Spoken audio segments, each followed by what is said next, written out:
All right, so I'm begin my. So I want to get her jump into the Lions Cowboys game. For the Lions, played kind of um, they were very plain. I feel like with they play calling, very obvious with how they kind of called that game, and it kind of ended up burning them against the Cowboys and then against Dan Quinn's defensive mastermind. Really going to come with your stuff against him. So um, I don't think they really did that. Jared Goff threw 2 picks. He threw a crucial run right at the end of the fourth, right, like I think right before, right after the 2 minute warning. So he had 2 picks for the game, and they came back down there on that game winning on that what should have been the game winning drive, and was still throwing rifles and dots because the Cowboys are playing prevent defense. I don't know what defense they're playing. I seen one play on a touchdown that the Lions scored at the end of the fourth quarter. Where Amon-Ra caught it and then like it was like wide open and just pretty much ran into the end zone. I mean, like he dived and it was like, okay, what was that? You know what I'm saying? I mean, I think we got to get to the understand like we're in 2023. No, now technically we're in 2024. Happy New Year's, but we're in 2024. You can't play prevent defense anymore. These coordinators have figured out how to beat it. You just got to play a regular. I think cover 4, cover 3.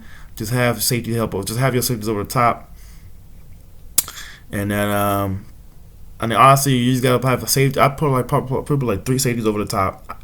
What I would play is like a is it a I forgot what it's called, like a 3-3-5. I think is what it's called. Yeah, or it's like 3D linemen, 3 linebackers, and then you have your DBs with your corners and your safeties. So that's what I would run honestly, and then I just protect the sidelines, make them throw the ball in front of you. Don't let them throw the ball to the sidelines to get out of bounds. Make them throw the ball to the middle of the field, protect the sidelines, and then boom, you know what I'm saying, rally to the football tackle, make them burn timeouts, stuff like that. That's kind of like you cannot play prevent defense where you have um, guys like a bunch of safeties and like corners and they all like 20, 30, 40 yards downfield and they trying to just like protect, make sure they don't get beat over the top or teams will just chunk you down the middle of the field. Like they're just okay, like, we're gonna need so much space or so much field open like you're not guarding. You got to play your regular stuff. You know what I'm saying? Whatever's been working for you, and whatever Cowboys want to run man, bring pressure. They want to run man, rush 4. Run your man, rush 4 with your safeties over the top. Do that then. Or run your single high safety. Do that then. Run your regular stuff. Or run your 3-3-5. You know what I'm saying? At the end of the game, but don't go to run prevent and think that's going like that's not no. And the 3-3-5 is probably going to be less like I don't know if teams will run that in the games because it is like a whole like defensive scheme. Not like a special package. That's just like teams. There's college teams and like high school teams that I've been a part of that run that like as a whole defensive scheme. So that's like what I'm saying. So I don't know if people will do that, but I just know that they should definitely just be running it. If they're not gonna run through like a D3-5 will like protect yourself, bro. You know what I'm saying? It's like D3-5 really makes you. It really stops like a lot of the shot plays and stuff like that. Like it really the 3-5 really makes you like kind of dink and dunk your way down the field, and you know what I'm saying. You don't really get a lot of shot plays against 3-5. And they do a really good job of just like really good job of slowing down your passing game and making it harder for your quarterback to read the field and make it harder for your quarterback because quarterbacks want to take shots. They want to throw touchdowns down the field. That's exciting. That's fun. As people want to see, that's what they want to do. But 3-5 really restricts that and it makes you read the whole field. And it also makes it harder on you in the run game too because this is how they play. They run for stuff like that, and also how they disguise the coverages in the 3-5 makes it really tough. But if they're not gonna run that, then they should definitely just run their regular stuff for the Cowboys. When Cowboys like to run man, so they should just run their man stuff. And then if they want to run a single high stuff like that, or they have safeties over the top to protect for the deep shots, they should do that. But just run your regular stuff, bro. Don't try to go do the extra prevent and all that stuff that loses you games these days. I seen it with the Texas Longhorns. Did it against Oklahoma as soon as they lost. Cowboys did it against the Lions. They should have lost. I mean, they got cheated, but. Just quick thoughts on both teams. Then I'll do my final thoughts on the overview and then what happened on the 2-point conversion where the ref screwed them. For the Lions, they play kind of look bland. It didn't look that good. Goff threw 2 picks. He didn't look that good. It showed why they need to go get a quarterback. Whatever. I mean, obviously not gonna trade Amon-Ra, but other than the guy Amon-Ra, I'd trade Jameson Williams. I don't know. If that means I could get a first superstar quarterback, I'd do it. I mean, receivers are easy to replace. You could get elite receivers at any round. So, i.e. Seahawks with DK Metcalf second round, Rams, Puka Nacua, Cooper Cup, Deebo Samuel, AJ Brown. It's not that hard. Also you have guys who are stealth in the first round, but if you really know what you do, if you really know how to draft and you know how to scout receivers like that, yeah, then you should be fine. I mean, it's pretty easy. Um, then um, for the Lions, they need to go upgrade at quarterback, whatever that takes. I don't think it's going to be Hendon Hooker. Maybe I'm wrong, but I don't think it's Hendon Hooker. I think it's some. I think you need to go trade up in this historic draft class. Either trade up for somebody, or they need to go get somebody, and they need to go. If they it's not gonna trade, they need to have somebody they know. Okay, in this draft that's going to follow us, that we know. Okay, we can get him, and he could be our future superstar, because this is a draft class to do it for the quarterbacks, bro. I think it's going to be a historic draft class for quarterbacks, and they need one. That's what's holding them back from being true contenders. I see them like these two teams for the Cowboys and the Lions. Just gotta touch on them both real quick. They are both, to me, playoff contenders. They're not Super Bowl contenders, and that's my biggest issue. So they definitely going to they definitely got work to do on that. So I think for the Lions, their biggest thing that's holding them back for me is like they don't have a superstar quarterback, or they just don't have a quarterback I think coming to the Super Bowl. And at the end of the day, when you have to play Mahomes and all these guys, and you know what I'm saying, Lamar, I mean, you got to have a guy that can go on the other, that can be on the other sidelines, that could do and duel with and respond, just like, you know, responding. Hey, you elite, I'm elite too. You can trade my defense, I can trade your defense too. Like, we can go back and forth, tit for tat. You know what I'm saying? Like, let's go, let's do this. You know what I'm saying? So I think it's holding the Lions back because they have the offensive line, they have the running backs, they're good enough for a receiver. I do not think they could add more. They're good enough for a receiver. They have Laporta tight end. He's going to come up. He's pretty much another receiver. So they're really good enough at a receiver. And then the defense is all right. I think they need to upgrade at DB. The corners, Cam Sutton, they couldn't guard CeeDee Lamb. That was an issue to me. Brandon Cooks, they kind of did what they wanted against that line secondary. So that's kind of an issue. That's the problem for me. I didn't like what I was seeing there from the Zion secondary. So they definitely need to work. But that front seven is solid. Probably upgrade a linebacker. Maybe if it can find a good linebacker in the draft, one of the free agency that they like, I wouldn't be mad at that either.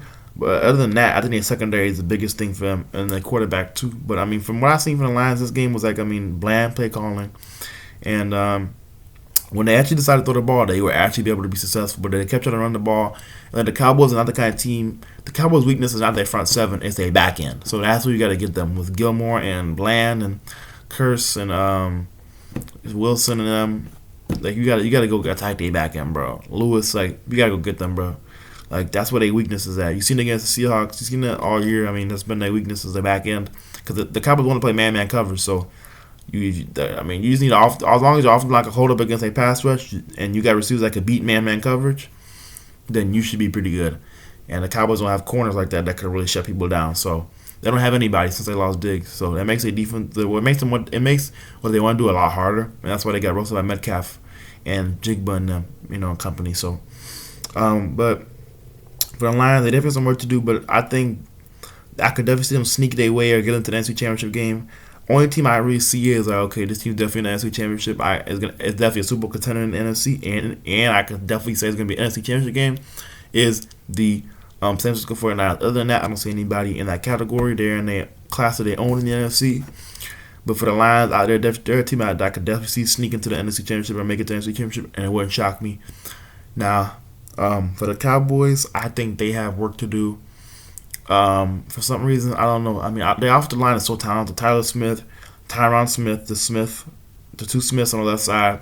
Beardaz ain't bad, even though he been doing too much, like, talking for me lately. He be doing too much on the field sometimes for me. It's like, bro, chill out. You ain't all that anyways. You just a jag. You just a regular center. Like, you ain't nothing special. And he act like he the hottest thing. I mean, I don't know. He be doing like a lot of shoving and extra. Like, lately, I noticed that. I'm like, he wasn't doing that before, but now he doing it all of a sudden. I ain't the biggest fan of it. You know what I'm saying? It's like, bro, come on, just play ball. But and he ain't dominating nobody to be doing that crap either. I mean, I couldn't say if he pancaking people, but he ain't one of them niggas doing that, so don't do that. So he just need to play ball and focus on what's in front of him. Go out there fighting for somebody knock his head off. So for Beardaz isn't bad. Zach Martin's obviously Hall of Fame, one of the best guards in the league, one of the best of all time. And then you still have Terrence Steele, who's a turnstile, and he's probably the worst one on the offensive line, which is shocking. You would think it'd be Beardaz, but it's him. So, it's pretty crazy, but yeah, Terrence Steele have been rough this year. I can't lie, but hey, everybody can be the best, but they often not good enough, and they just don't get the push you want in the run game. So I don't know what the issue is with that, but they don't. And Pollard just hasn't looked the same this year, and the run game hasn't been the same to where it needs to be in the playoffs. You're gonna need a run game. If you don't have that, that's where it's really gonna kill you. Especially to take your load off Prescott, because I don't think Prescott's the kind of quarterback is gonna win you games throwing the ball in the playoffs. Like if you want to throw the ball 34, if you want to throw the ball 40 times with Prescott in the playoffs, or like 30 plus times, I'm starting to question what you're doing offensively, because I don't think Prescott's the kind of quarterback to win you championships or win you playoff games playing that way. We've seen that before, so. That's definitely gonna be interesting for the Cowboys. Though I think they need to take. The issue is, I mean, they play a lot of man. And they are who they are. They're not gonna stop doing that. Obviously, they've shown that. They gave up 35 points to Seattle, and they won that game. They never stopped playing man. They don't care. So I mean, at the end of the day, I think for the Cowboys, it just comes down to Prescott. How well does he play? He didn't play well against Miami. He didn't play well against Buffalo, and he didn't play well against Detroit. He hasn't played well in pretty much a month of football. In a month, he hasn't played well in a month, almost pretty much. So. When is he ever going to play well? I don't know, but if he keeps playing like this, I find it real hard to see the Cowboys in the NFC Championship game, or making it past round 2, or maybe even round 1 if they play like the Bucks or something, or the Saints. Like, you know what I'm saying? Those are whoever comes out of the NFC South, the Saints, Bucks, maybe because the Falcons are out now. Whoever comes out of the Saints or Bucks is going to be a pretty tough. Not going to be no easy out, but I definitely want to see the Bucks just because I like what Mayfield's doing. Him, I like Todd Bowles and. Kind of what he's about and his defense stuff like that. I think he really give the Cowboys a tough time and stuff like that with his defensive schemes and some kind of stuff he could do. But for the Cowboys, I need to see Prescott get back to MVP, and I need to see him get back to where people are like, okay, this guy looks like one of the best players on the planet. And you know what I'm saying? So if he can't get back to that, then I'm really gonna question how far this team can go. But a Cowboys another team besides the Lions, I can see them sneaking into the NFC Championship game, and it really wouldn't surprise me. So, I mean, that was my thoughts on the two teams right there. And then for the overall thoughts of the game, I think that this game just showed that it showed that I don't know how, but the Lions just find a way. Like, they're just one of them teams that find a way to win. It doesn't matter how. And they don't do it the sexiest way. They don't do it like the coolest way, or all the points, or like a lot of a killer defense, or like a killer offense. But they just find a way to win games, and they get it done. I mean, Jared Goff didn't play good at all. Didn't really play. I mean, he played good at times, but then at times he played really bad and didn't look like he didn't really look like, okay, this guy looks like, okay, yeah, he coming in here, he really dicing, like he slicing for fourth quarter, like he really out here balling. You know what I'm saying? He didn't really play good against the Cowboys, and I think that's also why they had such bland play calling, because as offensive coordinator, you lose trust in your quarterback when you say, okay, I'm trying to throw the ball and you throwing picks. It's like you throwing questionable passes. Like, oh, I don't even know what can I call. You know what I'm saying? Especially with the Cowboys D line getting after him, stuff like that. So they definitely have. So I think that was big, and why I guess you could say the play calling so bland for the Lions. But I mean, I just want to talk about what happened with the refs. So for the refs, the best news of the day was, or of yesterday, because I'm recording this January 21st, January 2024. Happy New Year.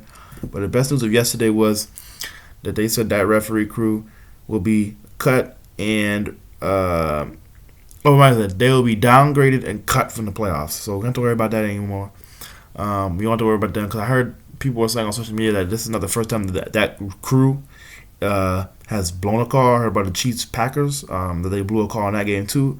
So I heard this was their first time. So but no, yeah, so they'll be out. I don't have to worry about them in the playoffs, which is good, because you don't need playoff games being thrown away because refs don't refuse, like they're biased, or like just don't refuse to make the right call. And so, and I don't know, short term memory, I don't know what happened there, but don't want to do what they don't want to do their job pretty much.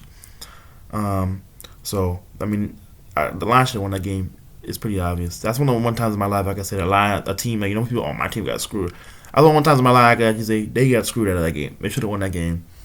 But it sucks. But I mean, I think the Lions kind of showed you that they're gonna find a way to win, man. I mean, if it's a close game, the Lions gonna find a way, and they're gonna give you, like, the Lions are a team, like, they're gonna have to go 4 quarters with them, but you're not ever gonna stop fighting. Like, you're not just gonna blow them out. Like, you're gonna have to fight with them, and they got a great coaching staff. And it's gonna take a lot to beat them. So. You got to go, and you got to run with them 4 quarters, bro. Like, they're gonna be a 4 quarter. Like, every game with the Lions is like they're gonna fight tooth and nail, bro. Like the last game of the Vikings was the 4th quarter game. Cowboys 4th quarter game. I remember when we played my Seahawks. You know, you can all see I'm a Seahawks fan back there. Oh crap. Back there. Okay, there we go. My bad. Inverted. My bad. Okay.